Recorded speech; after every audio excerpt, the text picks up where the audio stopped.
Buenos días, buenas tardes o buenas noches, queridos ingenuos míos. Bienvenidos a una nueva edición de La Catástrofe, un diario independiente y ficticio sobre cosas de aquí, cosas de allí y algún eco de sociedad. Adelante, sintonía.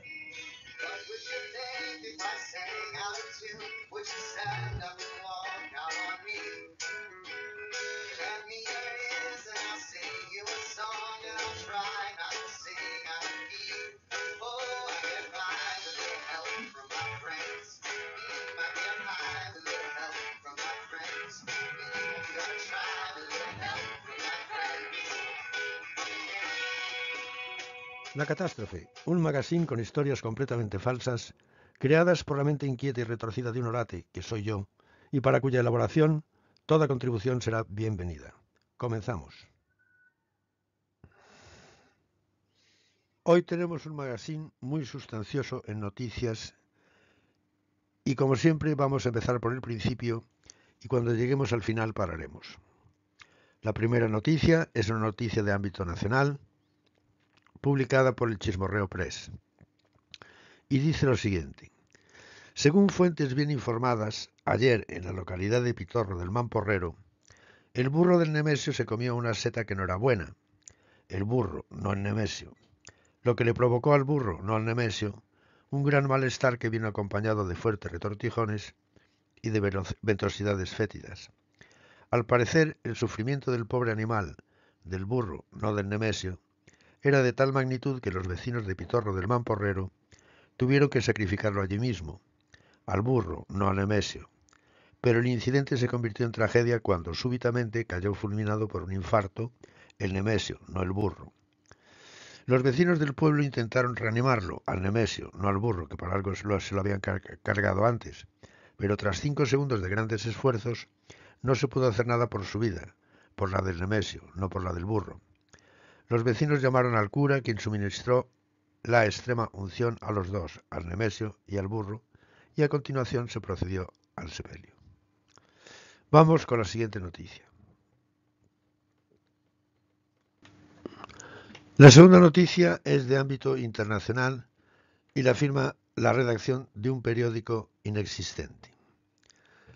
Y dice lo siguiente. La cumbre internacional sobre el asunto de la garrofa, también llamada algarroba, y celebrada ayer entre importantes medidas de seguridad en un puticlub de los alrededores de Las Vegas, concluyó sin acuerdo y con gran tensión entre los representantes de los distintos países de la cumbre. Desde que se descubrió que la garrofina, que algo tendrá que ver con la garrofa, digo yo, puede emplearse en la elaboración de productos cosméticos, el presidente de los EEUU, consciente de su poder económico y militar, amenazó a la Comisión con quedarse a coste cero con toda la producción de garrofa del mundo. Los representantes de los grandes países productores, todos de la zona del Mediterráneo, se rieron, lo que molestó mucho al presidente de los EEUU, que exclamó "shit", que quiere decir mierda en inglés. Tras lo cual sacó de su bolsillo una caja y enseñó a todos los miembros de la cumbre el botón rojo de dicha caja. Los miembros de la cumbre, que tenían sus miembros ocupados, no le hicieron ni caso y se clausuró la cumbre sin acuerdos. Y vamos con la tercera noticia del magazine. Esta noticia puede clasificarse como de ámbito nacional, aunque tiene una componente histórica importante. La noticia viene firmada por el Chismorreo Press y el titular dice "Gran tensión entre las localidades de Torquemada de la Inquisición y de Carnaval de la Juerga". Empiezo con la noticia. En vísperas de la celebración del Santo Día del Coño de la Bernarda, los ánimos no pueden estar más tensos entre los vecinos de los pueblos mencionados en el titular de esta columna. El motivo de la disputa es que ambos pueblos reclaman la propiedad en exclusiva de las reliquias del famoso coño. Como saben, el origen de Bernarda ha sido más difícil de situar de lo que se imaginaba en un principio, pero los últimos datos nos sitúan a Bernarda en Atarfe, provincia de Granada, allá por el siglo XVI. Bernarda era santera y se supone que el método curativo de Bernarda pasaba por el poder de su entrepierna. más concretamente por introducir la mano de quien deseaba curarse en el coño de la santera Bernarda. ¿Que ese año la cosecha iba mal y el agricultor estaba preocupado? Pues allí que iba el buen hombre, metía su mano en el coño y empezaban a brotar en su campo las coles que había plantado. ¿Que una mujer no se quedaba embarazada? Pues nada, nada. El mismo método y al cabo de 9 meses la mujer paría trillizos. Y así con todos y con todas, porque el coño de la Bernarda no discriminaba ni hacía ascos a ninguna petición. De hecho, al parecer era tan curativo que su fama se extendió y se armaban grandes peregrinaciones para básicamente meter la mano donde no se debía. Bueno, hay que decir que en este caso sí que se debía. Pero es que Bernarda y su leyenda dan aún para tramas más increíbles todavía. Dicen que a los pocos años de morir, Bernarda fue desenterrada. ¿Y a que no adivinan qué parte del cuerpo encontraron intacta? Pues eso, el coño. Pero es que ni cortos ni perezosos se llevaron ese coño intacto a la iglesia del pueblo. No se sabe muy bien a qué pueblo de los dos se lo llevaron. Lo metieron en una urna para la adoración de peregrinos que por allí pasaban. Pero el caso es que ambas localidades que tienen sendas urnas doradas se consideran los únicos y auténticos propietarios de la reliquia. Esto ha generado una gran disputa y esa disputa se resolverá en la plaza de Atarfe por su alcalde tras la degustación de sendas tortillas de patatas. De acuerdo con el resultado del sorteo, la tortilla del pueblo de Torquemada de la Inquisición será sin cebolla, mientras que la tortilla del pueblo del Carnaval de la Juerga será con cebolla. La decisión del jurado será inapelable, como no podía ser de otra manera. Y vamos con la siguiente noticia. Que la ciencia es importante es algo que ya nadie discute a estas alturas de la jugada. La noticia que voy a narrar a continuación procede de la redacción de un periódico imaginario, como siempre, y el titular dice que encuentran huellas de una nueva y extraña especie de dinosaurio en Nevada, EEUU. Los científicos de Nevada, que se llama así porque hace mucho calor, no dan crédito a su último hallazgo en el desierto de Nevada, que se llama así porque hace mucho calor. El pasado martes, el profesor John Smith, que se llama así porque es así como se llaman la mayoría de los paleontólogos de EEUU, creía que estaba circulando por un camino de monte cuando, sin venir a cuento, su flamante jeep pinchó. Inmediatamente salió del jeep para cambiar la rueda, pero algo le llamó la atención y pronto se dio cuenta de que aquello no era una pista de monte, sobre todo porque no se parecía en nada a una pista de monte. Según sus propias palabras, aquello no era una pista de monte y llegué a esta importante conclusión porque aquello no se parecía en nada a una pista de monte. El profesor John Smith, que se llama así porque es así como se llaman la mayoría de los paleontólogos de USA o de los EEUU, no escatimó en esfuerzos y decidió estudiar qué era aquello. Lo primero que hizo fue utilizar el cartabón del cole para medir lo que él ya presentía que era la huella de una especie nueva de dinosaurio, hasta el momento absolutamente desconocida. La huella tenía 25 kilómetros de largo y unos 150 metros de ancho. La observación de los márgenes de la huella le permitieron concluir sin ninguna duda que el dinosaurio en cuestión tenía los pies muy largos y muy delgados, que era tripón, que su dieta consistía fundamentalmente en comida basura, y además conjeturó, aunque sin poder confirmarlo, que solía jugar al golf y al Monopoly. Las deducciones del profesor John Smith, que se llama así porque así es como se llama la mayoría de los paleontólogos de EEUU, fueron celebradas por una comunidad científica, inicialmente incrédula, pero finalmente convencida tras conocer las evidencias que aportaba el profesor John Smith, que se llama así porque es así como se llaman la mayoría de los paleontólogos de EEUU. Al final, una prueba de última hora demostró que el animal tenía la cabeza muy gorda, pero prácticamente vacía. La nueva especie fue bautizada con el nombre de trumposaurio. Y vamos con la siguiente noticia de ámbito nacional, firmada por el Chismorreo Press. España entera celebra con nostalgia y devoción el Día del Capullo Bigotudo. Ayer, que fue 23 de febrero, porque hoy es 24 de febrero, toda España celebró con manifestaciones callejeras rebosantes de nostalgia y devoción el Santo Día del Capullo Bigotudo, SDCB. La manifestación más importante tuvo lugar en Madrid, en donde no menos de 15 personas se reunieron en la famosa cueva de Luis Candelas para tomar unos chatos y celebrar así el SDCB. Luego, después de tomar 4 chatos cada uno y después de pagar las consumiciones, salieron a la calle para gritar sus consignas en favor de un golpe de Estado que por razones que nadie comprende fracasó a las pocas horas. Pero no pudieron gritar nada, porque entre la ingesta de vino que habían trasegado y lo que les cobraron por los chatos que habían trasegado también, se quedaron completamente mudos. Todos menos uno que era gangoso y además estaba ya acostumbrado a los precios de la famosa cueva de Luis Candelas. Dadas las circunstancias, los 15 nostálgicos decidieron continuar su demostración de apoyo al SDCB jugando unas partidas de mus en un bareto de la calle de la Montera.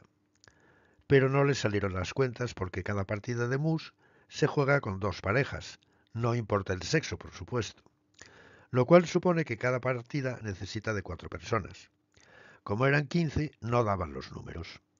Así que el más listo de los manifestantes sacó su ordenador cuántico del bolsillo y por señas, recordemos que estaban todos mudos menos el gangoso, después del trasiego y posterior pago de los chatos consumidos en la cueva de Luis Candelas, y después de 5 horas de cálculo intensivo por el ordenador cuántico, comunicó a los demás: si queremos 3 partidas, sobráis 3, porque el muy canalla no quería que perderse la partida.